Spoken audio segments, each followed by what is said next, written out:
সড়ক দুর্ঘটনায় মারা গেছেন চিত্রনায়িকা পরীমনির প্রথম স্বামী ইসমাইল হোসেন জমাদ্দার। শুক্রবার ভোরে ঢাকা ভাঙ্গা মহাসড়কের শিবচরের পাঁচচর এলাকায় এই দুর্ঘটনা ঘটে। জানা গেছে ওই দিনই ইসমাইলের মরদেহ বাড়িতে নিয়ে যাওয়া হয়। রাতে জানাজা শেষে ছোট শৈলা গ্রামে পারিবারিক কবরস্থানে তাকে দাফন করা হয়। শিবচর হাইওয়ে থানা পুলিশের ভারপ্রাপ্ত কর্মকর্তা শাকিল আহমেদ বিষয়টি গণমাধ্যমকে নিশ্চিত করেছেন।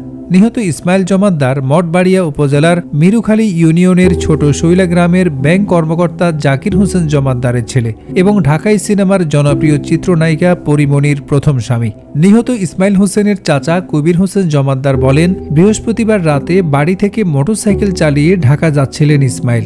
তখন সঙ্গে তার বন্ধু মনিরও ছিলেন। শুক্রবার ভোরে ঢাকা ভাঙ্গা হাইওয়ের শিবচরের পাঁচচর এলাকায় একটি ট্রাক তাদের মোটরসাইকেলটিকে পেছন থেকে ধাক্কা দেয়। আহত অবস্থায় স্থানীয়রা তাদের উদ্ধার করে ঢাকা মেডিকেল কলেজ হাসপাতালে নিয়ে গেলে কর্তব্যরত চিকিৎসক ইসমাইলকে মৃত ঘোষণা করেন। ইসমাইলের বন্ধু মনিরকে ঢাকা মেডিকেল থেকে আগারগাঁও পঙ্গু হাসপাতালে পাঠানো হয়েছে। সেখানে মনিরের একটি পা কেটে ফেলা হয়। মনির এখনও ওই হাসপাতালে চিকিৎসাধীন। কবির হোসেন আরও বলেন, ইসমাইল চিত্রনায়িকা পরীমনির প্রথম স্বামী ছিলেন। তবে তাদের তালাকের পরে ইসমাইল আবারও বিয়ে করেছিলেন। সেই ঘরে তার স্ত্রী ও দুটি সন্তান রয়েছে।